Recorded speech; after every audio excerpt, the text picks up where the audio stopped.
नमस्कार दोस्तों। आज विशाखापत्तनम के doctor Y S. Rajasekhara Reddy ACA VDCA cricket stadium की जादुई दूधिया रोशनी और समुद्र से आने वाली मंद मंद शीतल हवाओं के बीच जब भारत और न्यूजीलैंड के बीच इस रोमांचक T20 सीरीज का चौथा मुकाबला शुरू हुआ तो पूरा स्टेडियम प्रशंसकों के शोर और नीले समंदर जैसे उत्साह से खचाखच भरा हुआ था। भारतीय कप्तान ने टॉस की प्रक्रिया में बाजी मारी और पिच की बिल्कुल सपाट और बल्लेबाजी के अनुकूल प्रकृति को गहराई से समझते हुए कीवी टीम को पहले बल्लेबाजी करने का चुनौतीपूर्ण निमंत्रण दिया। सूर्य कुमार यादव का यह निर्णय काफी रणनीतिक था क्योंकि वह विशाखापत्तनम के तटीय क्षेत्र में मैच के दूसरे हिस्से में गिरने वाली ओस का फायदा उठाना चाहते थे ताकि उनके बल्लेबाजों को बड़े लक्ष्य का पीछा करते समय गीली गेंद से आसानी हो सके। लेकिन अंत में जो हुआ उसने सभी को हैरान कर दिया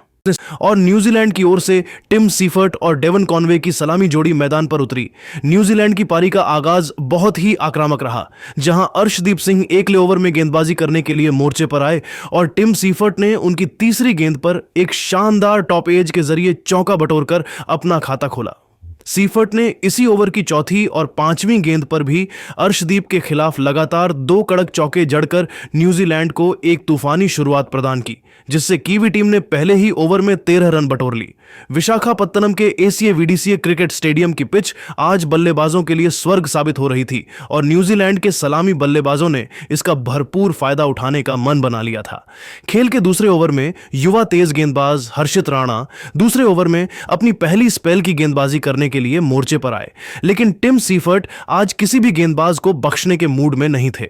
सीफर्ट ने हर्षित राणा की दूसरी ही गेंद की लेंथ को जल्दी भांप लिया और उसे डीप मिड विकेट की दिशा में 89 मीटर का एक गगनचुंबी छक्का जड़कर अपने खतरनाक इरादे साफ कर दिए थे। हर्षित राणा ने वापसी की कोशिश की, लेकिन इसी ओवर की अंतिम गेंद पर सीफर्ट ने अपनी ताकत का मुजाहिरा पेश करते हुए एक और कड़क चौका लगाया, जिससे न्यूजीलैंड के रनों की गति 7वें आसमान पर पहुंच गई और स्टेडियम में सन्नाटा छा गया। पारी के चौथे ओवर में हर्षित राणा दोबारा अपना गेंदबाजी कोटा जारी रखने के लिए वापस आए, लेकिन कीवी बल्लेबाजों का प्रलय जारी रहा। टिम सीफर्ट ने ओवर की शुरुआती 2 गेंदों पर अपनी आक्रामकता को चरम पर पहुंचाते हुए एक प्रलयकारी छक्का और फिर एक कड़क चौका जड़कर न्यूजीलैंड का स्कोरबोर्ड महज 4 ओवरों के भीतर ही 50 रनों के जादुई आंकड़े के पार पहुंचा दिया।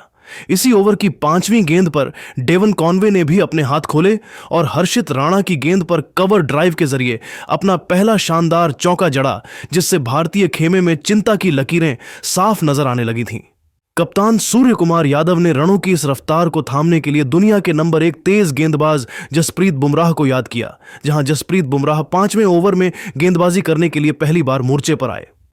आमतौर पर बल्लेबाज बुमराह के खिलाफ रक्षात्मक रुख अपनाते हैं, लेकिन टिम सीफर्ट ने आज निडर क्रिकेट खेलने की कसम खाई थी और उन्होंने बुमराह की तीसरी ही गेंद पर एक सीधा और गगनचुंबी छक्का जड़कर विशाखापत्तनम के दर्शकों के साथ साथ भारतीय कप्तान को भी सन्न कर दिया। पावर प्ले का अंतिम ओवर डालने के लिए लेग स्पिनर रवि बिश्नोई छठे ओवर में पहली बार गेंदबाजी करने के लिए आए और डेवन कॉनवे ने उनका स्वागत बहुत ही बेरहमी से किया। कॉनवे ने बिश्नोई की दूसरी और 5वीं गेंद पर 2 दर्शनीय चौके जड़े और फिर ओवर की अंतिम गेंद पर अपने घुटने टेककर एक विशाल छक्का जड़ दिया, जिससे न्यूजीलैंड के पावर प्ले का स्कोर 0 विकेट के नुकसान पर 71 रनों के एक अत्यंत विशाल स्कोर तक पहुंच गया। पारी के 8वें ओवर में रवि बिश्नोई 8वें ओवर में अपना दूसरा स्पेल लेकर दोबारा गेंदबाजी करने के लिए मोर्चे पर वापस आए, जहां टिम सीफर्ट ने उनकी पहली ही गेंद पर एक फुर्तीला सिंगल चुराकर मात्र 25 गेंदों पर अपना एक ऐतिहासिक अर्धशतक पूरा किया।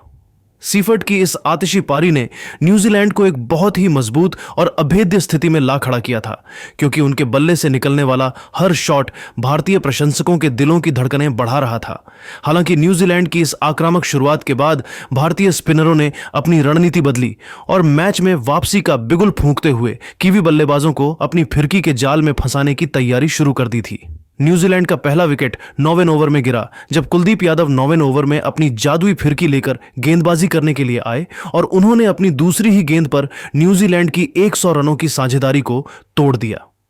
कुलदीप ने डेवन कॉनवे को अपनी फ्लाइटेड गेंद पर फंसाया, जिससे डेवन कॉनवे हवाई शॉट खेलने के प्रयास में 23 गेंदों पर 44 रन बनाकर आउट हो गए। उनकी इस प्रलयकारी पारी में 4 चौके और 3 छक्के शामिल हैं। कॉनवे के आउट होने के बाद युवा रचिन रविंद्र क्रीज पर आए, लेकिन उनका संघर्ष ज्यादा देर तक नहीं टिक सका।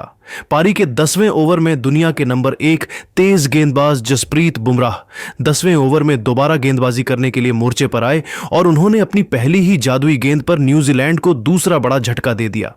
बुमराह ने एक सटीक स्लोअर बैक ऑफ लेंथ गेंद फेंकी, जिस पर रचिन रविंद्र पूरी तरह से चकमा खा गए, जिससे रचिन रविंद्र गेंद को फ्लिक करने के प्रयास में 4 गेंदों पर 2 रन बनाकर बुमराह को ही कैच थमाकर आउट हो गए। इस विकेट के बाद ग्लेन फिलिप्स क्रीज पर आए और उन्होंने बुमराह की दूसरी गेंद पर एक कड़क चौका जड़कर अपना खाता खोला। 10 ओवरों के खेल की समाप्ति के बाद न्यूजीलैंड की टीम 2 विकेट के नुकसान पर 108 रनों के विशाल स्कोर तक पहुंच चुकी थी, जहां टिम सीफर्ट 30 गेंदों पर 56 रन पर नाबाद रहकर न्यूजीलैंड की पारी को आगे बढ़ा रहे थे और उनके साथ ग्लेन फिलिप्स 3 गेंदों पर 5 रन पर नाबाद क्रीज पर डटे हुए थे। विशाखापत्तनम के एसीए वीडीसीए क्रिकेट स्टेडियम की जादुई दूधिया रोशनी के नीचे न्यूजीलैंड की टीम एक समय रनों का पहाड़ खड्डिधा करती हुई और मैच पर अपनी पकड़ डीडीएच बेहद मजबूत बनाए हुए नजर आ रही थी।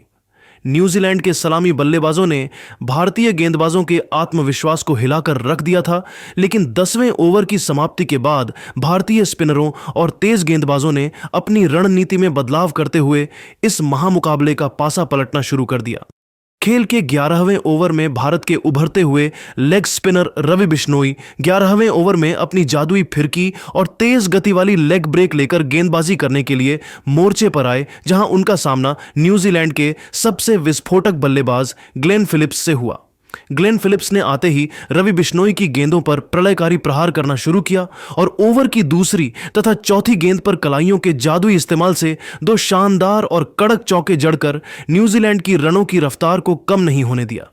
इसी ओवर के दौरान न्यूजीलैंड का स्कोर तेजी से आगे बढ़ रहा था और ऐसा लग रहा था कि वे आज 200 रनों के आंकड़े को आसानी से पार कर लेंगे, लेकिन भारतीय कप्तान सूर्य कुमार यादव ने चतुराई दिखाते हुए 12वें ओवर में गेंदबाजी आक्रमण में एक निर्णायक बदलाव किया।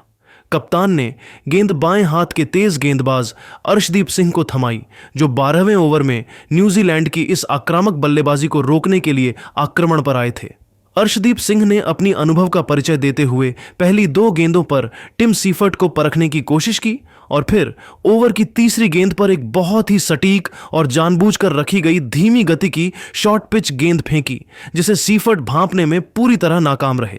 टिम सीफर्ट, जो उस समय न्यूजीलैंड के लिए सबसे बड़ी उम्मीद बने हुए थे, वह उस गेंद की गति से पूरी तरह से गच्चा खा गए, जिससे टिम सीफर्ट फ्लैट बैटेड हवाई शॉट खेलने के प्रयास में गेंद को सही से टाइम नहीं कर सके और गेंद लॉन्ग ऑफ की दिशा में हवा में बहुत ऊंची उठ गई। बाउंड्री पर खड़े रिंकू सिंह ने कोई गलती नहीं की और एक सुरक्षित कैच थामकर न्यूजीलैंड के इस प्रलयकारी तूफान को रोक दिया, जिससे टिम सीफर्ट 36 गेंदों पर 62 रनों की एक अत्यंत आतिशी और यादगार पारी खेलकर आउट हो गए। उनकी इस ऐतिहासिक पारी में 7 कड़क चौके और 3 गगनचुंबी छक्के शामिल थे। सीफर्ट के आउट होते ही विशाखापत्तनम के स्टेडियम में भारतीय प्रशंसकों का उत्साह 7वें आसमान पर पहुंच गया था, क्योंकि भारत को वह सबसे बड़ी सफलता मिल चुकी थी जिसने न्यूजीलैंड के रनों की। विशाखापत्तनम के मैदान पर टिम सीफर्ट का बेशकीमती विकेट गिरने के बाद न्यूजीलैंड की पारी ताश के पत्तों की तरह लड़खड़ाने लगी थी और भारतीय स्पिनरों ने कीवी मध्यक्रम के चारों ओर अपना मायाजाल बुनना शुरू कर दिया था। न्यूजीलैंड की रनों की रफ्तार को पूरी तरह से थामने और विपक्षी टीम पर दबाव बढ़ाने के उद्देश्य से खेल के 14वें ओवर में कुलदीप यादव 14वें ओवर में दोबारा अपनी जादुई चाइनामैन गेंदबाजी करने के लिए मोर्चे पर वापस आए। ग्लेन फिलिप्स, जो क्रीज पर नए बल्लेबाज के रूप में आए थे, उन्होंने कुलदीप की पहली ही गेंद की फ्लाइट को भांपते हुए लॉन्ग ऑफ के ऊपर से एक विशाल और दर्शनीय छक्का जड़ा, जिसने भारतीय प्रशंसकों को कुछ पल के लिए शांत कर दिया। हालांकि कुलदीप यादव ने इस प्रहार से विचलित हुए बिना अपनी अगली ही गेंद पर हवा में गति कम की और एक जादुई गुगली फेंकी, जिसे फिलिप्स बिल्कुल भी पढ़ने में सक्षम नहीं रहे, जिससे ग्लेन फिलिप्स लॉन्ग ऑन के ऊपर से एक और बड़ा हवाई शॉट खेलने के प्रयास में गेंद की टर्न में फंस गए और बाउंड्री पर लपके जाने के कारण 16 गेंदों पर 24 रनों की पारी खेलकर आउट हो गए। उनकी इस संक्षिप्त मगर आक्रामक पारी में 3 कड़क चौके और एक गगनचुंबी छक्का शामिल था। ग्लेन फिलिप्स के पवेलियन लौटते ही न्यूजीलैंड का स्कोर 137 रनों पर 4 विकेट के नुकसान के साथ एक नाजुक स्थिति में पहुंच चुका था और इसके बाद बाएं हाथ के बल्लेबाज मार्क चैपमैन न्यूजीलैंड की डूबती नया को पार लगाने के लिए मैदान पर आए। भारतीय कप्तान सूर्य कुमार यादव ने इस मौके को भुनाने के लिए आक्रमण में बदलाव किया, जहां खेल के 15वें ओवर में युवा तेज गेंदबाज हर्षित राणा 15वें ओवर में अपनी तेज रफ्तार गेंदबाजी करने के लिए मोर्चे पर वापस बुलाए गए। मार्क चैपमैन ने हर्षित राणा का स्वागत करते हुए उनकी दूसरी गेंद पर एक अत्यंत कड़क और कलात्मक चौका जड़ा, जिससे न्यूजीलैंड के खेमे में थोड़ी जान वापस आती हुई दिखाई दी। हालांकि हर्षित राणा ने अपनी अगली ही गेंद पर जबरदस्त मानसिक दृढ़ता दिखाई और गेंद की लाइन को बदलते हुए एक सटीक बाउंसर फेंकी, जिस पर मार्क चैपमैन पूरी तरह से अपना संयम खो बैठे। चैपमैन उस गेंद पर एक और बड़ा प्रहार करने के लालच में आए, लेकिन गेंद की अतिरिक्त उछाल ने उन्हें चकमा दे दिया और वह अपनी एकाग्रता भंग होने के कारण एक गलत शॉट खेल बैठे। विशाखापत्तनम के दर्शकों का शोर अब 7वें आसमान पर था, क्योंकि भारतीय गेंदबाज न्यूजीलैंड के हर बल्लेबाज को अपनी रणनीतियों में फंसा रहे थे और न्यूजीलैंड की टीम अब 200 रनों के आंकड़े से काफी दूर नजर आ रही थी। पारी के 16वें ओवर में रवि बिश्नोई 16वें ओवर में अपना अंतिम स्पेल डालने के लिए गेंदबाजी करने के लिए आए और उन्होंने अपनी फिरकी से न्यूजीलैंड के मध्यक्रम की कमर तोड़ दी। बिश्नोई ने पहले मार्क चैपमैन को अपनी फिरकी के जाल में फंसाया, जिससे मार्क चैपमैन पुल शॉट खेलने के प्रयास में 8 गेंदों पर 9 रन बनाकर आउट हो गए। उनकी इस पारी में एक चौका शामिल है। इसी ओवर की अंतिम 2 गेंदों पर मिचेल सेंटनर ने एक शानदार चौका और छक्का जड़कर न्यूजीलैंड के स्कोर को 160 रनों के पार पहुंचाया। लेकिन 17वें ओवर में जसप्रीत बुमराह 17वें ओवर में दोबारा गेंदबाजी करने के लिए आक्रमण पर आए। बुमराह ने अपनी पहली ही गेंद पर न्यूजीलैंड के कप्तान को एक हैरतअंगेज रन आउट के जरिए पवेलियन भेज दिया, जहां हार्दिक पांड्या ने शॉर्ट थर्ड मैन से एक रॉकेट थ्रो फेंका, जिससे मिचेल सेंटनर एक रन चुराने के प्रयास में 6 गेंदों पर 11 रन बनाकर रन आउट हो गए। उनकी इस पारी में एक चौका और एक छक्का शामिल है। 17 ओवरों के खेल की समाप्ति के बाद न्यूजीलैंड की टीम 6 विकेट के नुकसान पर 168 रनों के स्कोर तक पहुंच चुकी थी, जहां डेरिल मिचेल 8 गेंदों पर 11 रन बनाकर क्रीज पर नाबाद थे और उनके साथ झाकरी फोल्क्स 1 गेंद पर 0 रन पर नाबाद थे। भारतीय गेंदबाजों ने न्यूजीलैंड के 100 रनों के शुरुआती पावर प्ले के बाद जबरदस्त वापसी की थी और न्यूजीलैंड ने महज 52 रनों के भीतर अपने 5 मुख्य विकेट गंवा दिए थे। विशाखापत्तनम का मैदान अब भारतीय टीम के इस शानदार पलटवार का गवाह बना, जहां जसप्रीत बुमराह और कुलदीप यादव ने अपनी घातक गेंदबाजी से न्यूजीलैंड के बल्लेबाजों को पूरी तरह असहाय कर दिया था। विशाखापत्तनम के एसीए वीडीसीए क्रिकेट स्टेडियम की पिच पर अंतिम 18 गेंदों का रोमांच जब शुरू हुआ तो न्यूजीलैंड की टीम एक चुनौतीपूर्ण स्कोर की ओर देख रही थी। खेल के 18वें ओवर में अर्शदीप सिंह 18वें ओवर में अपनी गेंदबाजी का अंतिम स्पेल डालने के लिए मोर्चे पर आए, जहां झाकरी फोल्क्स ने उनकी दूसरी गेंद पर एक शानदार चौका जड़कर अपने इरादे साफ कर दिए थे। फोल्क्स यहीं नहीं रुके और उन्होंने अर्शदीप की चौथी गेंद पर एक प्रलयकारी छक्का जड़कर न्यूजीलैंड के रनों की रफ्तार को अचानक से 7वें आसमान पर पहुंचा दिया। हालांकि अर्शदीप सिंह ने अपनी अंतिम गेंद पर जबरदस्त वापसी की और न्यूजीलैंड को 7वां झटका दिया, जिससे झाकरी फोल्क्स हवाई शॉट खेलने के प्रयास में 6 गेंदों पर 13 रन बनाकर लॉन्ग ऑन पर रिंकू सिंह को अपना कैच थमा बैठे। उनकी इस संक्षिप्त पारी में एक चौका और एक छक्का शामिल है। पारी का 19वां ओवर फेंकने के लिए दुनिया के सबसे मारक तेज गेंदबाज जसप्रीत बुमराह 19वें ओवर में गेंदबाजी करने के लिए आक्रमण पर आए, जहां उनके सामने अनुभवी डेरिल मिचेल मौजूद थे। डेरिल मिचेल ने बुमराह की पहली ही गेंद पर अपनी ताकत का मुजाहिरा पेश करते हुए मिड विकेट के ऊपर से एक गगनचुंबी छक्का जड़ा और इसके बाद तीसरी गेंद पर एक कड़क पुल शॉट खेलकर चौका बटोरा। इसी ओवर की अंतिम गेंद पर मैट हेनरी ने भी अपने हाथ खोले और बुमराह की लो फुल टॉस गेंद पर एक भाग्यशाली चौका जड़कर न्यूजीलैंड का स्कोर 200 रनों के पार पहुंचा दिया। पारी का अंतिम और निर्णायक 20वां ओवर डालने के लिए युवा तेज गेंदबाज हर्षित राणा 20वें ओवर में गेंदबाजी करने के लिए मोर्चे पर तैनात हुए। डेरिल मिचेल आज एक अलग ही विनाशकारी लय में नजर आ रहे थे और उन्होंने हर्षित राणा की तीसरी गेंद पर सामने की ओर एक सीधा और विशाल छक्का जड़कर विशाखापत्तनम के दर्शकों को मंत्रमुग्ध कर दिया। न्यूजीलैंड की पारी की अंतिम गेंद पर भी डेरिल मिचेल ने एक कलात्मक चौका जड़ा, जिससे न्यूजीलैंड की टीम ने निर्धारित 20 ओवरों के खेल में 7 विकेट के नुकसान पर 215 रनों का एक बहुत ही विशाल और चुनौतीपूर्ण स्कोर खड़ा किया। डेरिल मिचेल 18 गेंदों पर 39 रन पर नाबाद लौटे और उनके साथ मैट हेनरी 3 गेंदों पर 6 रन पर नाबाद क्रीज पर डटे हुए थे।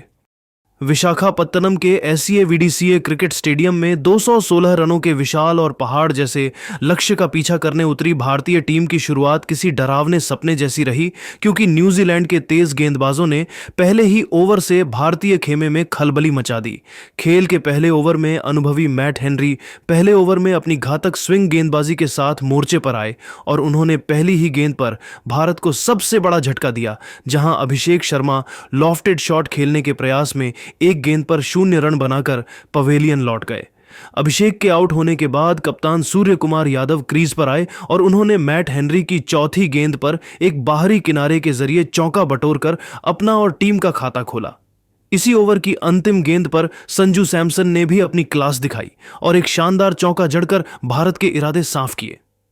विशाखापत्तनम के एससीए वीडीसीए स्टेडियम में 216 रनों के पहाड़ जैसे लक्ष्य का पीछा करते समय भारतीय खेमे में खलबली मच गई थी, क्योंकि खेल के दूसरे ओवर में न्यूजीलैंड के तेज गेंदबाज जैकब डफी दूसरे ओवर में अपनी सटीक लाइन और लेंथ के साथ गेंदबाजी करने के लिए मोर्चे पर आए थे। डफी ने अपनी दूसरी ही गेंद पर एक जादुई और अविश्वसनीय रिफ्लेक्स का परिचय देते हुए भारतीय कप्तान सूर्य कुमार यादव का अपनी ही गेंद पर एक हैरतअंगेज कैच लपका, जिसने पूरे स्टेडियम को सन्न कर दिया, जिससे सूर्य कुमार यादव ड्राइव खेलने के प्रयास में 8 गेंदों पर 8 रनों की एक संक्षिप्त पारी खेलकर आउट हो गए। उनकी इस पारी में 2 शानदार चौके शामिल थे। भारत ने महज 2 ओवरों के भीतर अपने दोनों प्रमुख और इनफॉर्म सलामी बल्लेबाजों को खो दिया था, जिससे न्यूजीलैंड का पलड़ा भारी नजर आने लगा था और प्रशंसक एक गहरी चिंता में डूब गए थे। ऐसी कठिन परिस्थिति में संजू सैमसन ने भारतीय पारी को संभालने का साहसी मोर्चा संभाला और उन्होंने खेल के तीसरे ओवर में अनुभवी मैट हेनरी तीसरे ओवर में गेंदबाजी करने के लिए आए तो उनके विरुद्ध लगातार 2 कलात्मक और कड़क चौके जड़कर दबाव को कम करने का प्रयास किया। इसके बाद चौथे ओवर में न्यूजीलैंड के युवा गेंदबाज जाकरी फोल्क्स चौथे ओवर में पहली बार गेंदबाजी करने के लिए आक्रमण पर आए, लेकिन क्रीज पर मौजूद रिंकू सिंह आज न्यूजीलैंड के गेंदबाजों पर प्रलय बनकर टूटने के इरादे से आए थे। रिंकू सिंह ने फोल्क्स की गेंदों की गति का बखूबी फायदा उठाते हुए 2 लगातार गगनचुंबी और विशाल छक्के जड़कर भारत की रनों की रफ्तार को वह आवश्यक गति प्रदान की, जिसकी इस बड़े लक्ष्य का पीछा करने के लिए सख्त जरूरत थी। संजू सैमसन आज क्रीज पर बहुत ही एकाग्र और अद्भुत लय में नजर आ रहे थे और उन्होंने खेल के 5वें ओवर में जादुई लेग स्पिनर ईश सोढ़ी के खिलाफ एक शानदार कवर ड्राइव चौका जड़ा, जबकि छठे ओवर में जैकब डफी छठे ओवर में दोबारा गेंदबाजी करने आए तो संजू ने अपनी कलाइयों के जादू से एक दर्शनीय 85 मीटर का छक्का जड़कर दर्शकों को झूमने पर मजबूर कर दिया। हालांकि न्यूजीलैंड के कप्तान मिचेल सेंटनर 7वें ओवर में स्वयं जिम्मेदारी संभालते हुए गेंदबाजी करने के लिए मोर्चे पर आए और उन्होंने अपनी पहली ही गेंद पर संजू सैमसन को अपनी गति और टर्न से पूरी तरह चकमा दे दिया, जिससे संजू सैमसन रूम बनाकर शॉट खेलने के प्रयास में 15 गेंदों पर 24 रनों की एक जुझारू पारी खेलकर क्लीन बोल्ड हो गए। उनकी इस पारी में 3 चौके और एक छक्का शामिल था। संजू के पवेलियन लौटने के बाद भारतीय टीम की उम्मीदें अब उप कप्तान हार्दिक पांड्या पर टिकी थीं, जो नए बल्लेबाज के रूप में क्रीज पर उतरे थे। न्यूजीलैंड के कप्तान मिचेल सेंटनर ने हार्दिक के खिलाफ आते ही एक बहुत ही आक्रामक और रणनीतिक रिव्यू भी लिया, क्योंकि उन्हें लगा था कि गेंद बल्ले का किनारा लेकर विकेटकीपर के हाथों में गई है। पूरा स्टेडियम कुछ पलों के लिए थम सा गया था, लेकिन अल्ट्रा एज तकनीक ने साफ कर दिया कि गेंद और बल्ले के बीच एक बड़ा फासला था, जिससे हार्दिक पांड्या को सुरक्षित करार दिया गया और न्यूजीलैंड को अपना महत्वपूर्ण रिव्यू गंवाना पड़ा। विशाखापत्तनम की यह रात अब एक बहुत ही अनिश्चित और रोंगटे खड़े कर देने वाले मोड़ पर पहुंच चुकी थी, जहां हर बीतती गेंद के साथ रोमांच बढ़ता ही जा रहा था। भारत की मुश्किलें तब और बढ़ गईं जब 9वें ओवर में मिचेल सेंटनर 9वें ओवर में दोबारा गेंदबाजी करने के लिए आए और उन्होंने हार्दिक पांड्या को अपनी चतुराई भरी फ्लाइट में फंसा लिया, जिससे हार्दिक पांड्या कवर के ऊपर से मारने के प्रयास में 5 गेंदों पर 2 रन बनाकर बैकवर्ड पॉइंट पर कैच थमा बैठे। इसके बाद शिवम दुबे मैदान पर आए और उन्होंने आते ही अपनी ताकत का मुजाहिरा पेश करते हुए सेंटनर की अंतिम गेंद पर 101 मीटर का एक प्रलयकारी छक्का जड़ा। खेल के 10वें ओवर में ग्लेन फिलिप्स 10वें ओवर में गेंदबाजी करने के लिए मोर्चे पर आए और रिंकू सिंह ने उनकी अंतिम गेंद पर एक कड़क एक्स्ट्रा कवर चौका लगाकर भारत के स्कोर को 10 ओवरों के बाद 4 विकेट के नुकसान पर 97 रनों तक पहुंचाया। रिंकू सिंह 28 गेंदों पर 35 रन पर नाबाद थे और उनके साथ शिवम दुबे 3 गेंदों पर 8 रन पर नाबाद क्रीज पर मौजूद थे, जहां भारत को अब जीत के लिए अंतिम 60 गेंदों पर 139 रनों की कठिन दरकार थी। विशाखापत्तनम के एसीए वीडीसीए स्टेडियम में रनों का पीछा करते हुए भारतीय उम्मीदें अब पूरी तरह से पावर हिटर शिवम दुबे के मजबूत कंधों पर टिकी थीं और रिंकू सिंह के दुर्भाग्यपूर्ण तरीके से आउट होने के बावजूद शिवम दुबे का प्रलयकारी रूप जरा भी कम नहीं हुआ था। दुबे आज न्यूजीलैंड के गेंदबाजों के लिए किसी भयावह काल की तरह क्रीज पर डटे हुए थे और उन्होंने खेल के 13वें ओवर में जब न्यूजीलैंड के तेज गेंदबाज जैकब डफी 13वें ओवर में अपनी गेंदबाजी का नया स्पेल डालने के लिए मोर्चे पर आए तो दुबे ने उनका स्वागत किसी विध्वंसक तूफान की तरह किया। शिवम दुबे ने डफी की पहली 2 गेंदों की लंबाई को बहुत ही फुर्ती से भांपते हुए 2 लगातार गगनचुंबी और विशाल छक्के जड़कर पूरे स्टेडियम को जोश से भर दिया और इसी के साथ उन्होंने मात्र 15 गेंदों पर अपना एक ऐतिहासिक और अविश्वसनीय अर्धशतक पूरा किया जो इस सीरीज के सबसे तेज अर्धशतकों में से एक था। शिवम दुबे की इस निडर बल्लेबाजी ने न्यूजीलैंड के कप्तान मिचेल सेंटनर के चेहरे पर चिंता की गहरी लकीरें खींच दी थीं, क्योंकि हर गेंद के साथ लक्ष्य अब छोटा होता जा रहा था। दुबे ने अपनी विनाशकारी लय को जारी रखते हुए 15वें ओवर में जब अनुभवी तेज गेंदबाज मैट हेनरी 15वें ओवर में दोबारा गेंदबाजी करने के लिए आक्रमण पर आए तो उनकी पहली ही गेंद को लॉन्ग ऑन बाउंड्री के बाहर 95 मीटर दूर भेजकर एक विशाल छक्का जड़ा और भारत की जीत की उम्मीदों को पूरी तरह से जिंदा रखा। हालांकि इसी ओवर में भारतीय प्रशंसकों के लिए एक बहुत ही दुखद और दुर्भाग्यपूर्ण क्षण आया जब हर्षित राणा ने सामने की ओर एक सीधा और तेज शॉट खेला और गेंदबाज मैट हेनरी की उंगलियों से मामूली रूप से टकराकर सीधे नॉन स्ट्राइकर एंड के स्टंप्स पर जा लगी। शिवम दुबे उस समय रन चुराने के लिए क्रीज से बाहर निकल चुके थे और उनके पास वापस लौटने का जरा भी समय नहीं था, जिससे शिवम दुबे दुर्भाग्यवश रन आउट होने के कारण 23 गेंदों पर 65 रनों की एक अत्यंत विनाशकारी और साहसी पारी खेलकर आउट हो गए। उनकी इस प्रलयकारी पारी में 3 कड़क चौके और 7 गगनचुंबी छक्के शामिल थे। शिवम दुबे के इस विकेट ने विशाखापत्तनम के खचाखच भरे स्टेडियम में पूरी तरह से सन्नाटा फैला दिया था, क्योंकि हर भारतीय प्रशंसक जानता था कि जीत की सबसे बड़ी और आखिरी उम्मीद अब पवेलियन की राह पकड़ चुकी है। इसके बाद हर्षित राणा और रवि बिश्नोई ने हार न मानने का जज्बा दिखाते हुए कुछ संघर्ष करने का साहसी प्रयास किया और खेल के 16वें ओवर में न्यूजीलैंड के कप्तान मिचेल सेंटनर 16वें ओवर में स्वयं गेंदबाजी करने के लिए आए तो इन दोनों बल्लेबाजों ने अपनी सूझबूझ से एक शानदार चौका बटोरकर संघर्ष को जारी रखा। हालांकि न्यूजीलैंड ने इसके बाद मैच पर अपना शिकंजा पूरी तरह से कस लिया और भारतीय टीम की रही सही उम्मीदों को भी चकनाचूर कर दिया जब जादुई लेग स्पिनर ईश सोढ़ी 17वें ओवर में दोबारा अपनी जादुई फिरकी लेकर मोर्चे पर आए और उन्होंने एक ही ओवर में 2 बड़े विकेट लेकर भारतीय बल्लेबाजी की कमर पूरी तरह से तोड़ दी। सोढ़ी ने पहले हर्षित राणा को अपनी एक तेज घूमती हुई गुगली पर पूरी तरह से चकमा दिया, जिससे हर्षित राणा बड़ा हवाई शॉट खेलने के प्रयास में गेंद की टर्न को नहीं समझ सके और 13 गेंदों पर 9 रनों की पारी खेलकर आउट हो गए। उनकी इस पारी में एक चौका शामिल है। भारतीय टीम अभी इस झटके से उबर भी नहीं पाई थी कि इसी ओवर की 5वीं गेंद पर अर्शदीप सिंह भी ईश सोढ़ी की फिरकी के जाल में फंसकर अपनी एकाग्रता खो बैठे, जिससे अर्शदीप सिंह फ्लिक शॉट खेलने के प्रयास में 2 गेंदों पर 0 रन बनाकर LBW आउट हो गए। भारत अब हार के मुहाने पर खड़ा था और न्यूजीलैंड की टीम जीत के बेहद करीब पहुंच चुकी थी। जसप्रीत बुमराह ने क्रीज पर आते ही 17वें ओवर की अंतिम गेंद पर ईश सोढ़ी के खिलाफ एक कड़क चौका जड़कर हार के अंतर को कम करने की कोशिश की। 17 ओवरों के खेल की समाप्ति के बाद भारतीय टीम 8 विकेट के नुकसान पर 161 रनों के स्कोर तक पहुंच चुकी थी, जहां रवि बिश्नोई 4 गेंदों पर 7 रन पर नाबाद थे और उनके साथ जसप्रीत बुमराह 1 गेंद पर 4 रन पर नाबाद क्रीज पर संघर्ष कर रहे थे। भारत को अब ऐतिहासिक जीत के लिए अंतिम 18 गेंदों पर 55 रनों की कठिन दरकार थी और न्यूजीलैंड की टीम अब इस हाई स्कोरिंग मुकाबले में जीत की दहलीज पर खड़ी नजर आ रही थी। विशाखापत्तनम का मैदान अब भारतीय टीम के इस साहसी मगर लड़खड़ाते संघर्ष का गवाह बना, जहां शिवम दुबे की पारी ने दर्शकों का भरका शामिल है। बुमराह के जाने के बाद भारत का 9वां विकेट गिर चुका था और जीत अब न्यूजीलैंड की मुट्ठी में थी। पारी का 19वां ओवर फेंकने के लिए तेज गेंदबाज जैकब डफी 19वें ओवर में अपनी अंतिम स्पेल की गेंदबाजी करने आए और उन्होंने कुलदीप यादव के लिए एक सटीक स्लोअर बाउंसर फेंकी। कुलदीप यादव उस अतिरिक्त उछाल को नहीं पढ़ सके, जिससे कुलदीप यादव पुल शॉट खेलने के प्रयास में 3 गेंदों पर 1 रन बनाकर विकेटकीपर के हाथों कैच आउट हो गए। इस विकेट के साथ ही भारतीय टीम की पारी 18.4 ओवरों में 165 रनों के स्कोर पर सिमट गई और न्यूजीलैंड ने इस मुकाबले को 50 रनों के विशाल अंतर से जीतकर सीरीज में अपनी साख बचाई। रवि बिश्नोई 10 गेंदों पर 10 रन पर नाबाद लौटे, लेकिन न्यूजीलैंड की बेहतरीन गेंदबाजी और शिवम दुबे की 65 रनों की आतिशी पारी इस मैच के मुख्य आकर्षण रहे। तो दोस्तों, आपके हिसाब से भारत की इस बड्ढी हार के पीछे का असली कारण क्या रहा? अपनी कीमती राय हमें कमेंट बॉक्स में ज़रूर बताएं, और अगर आपको वीडियो अच्छा लगा तो इस वीडियो को लाइक करें, शेयर करें और हमारे चैनल को सब्सक्राइब करना ना भूलें।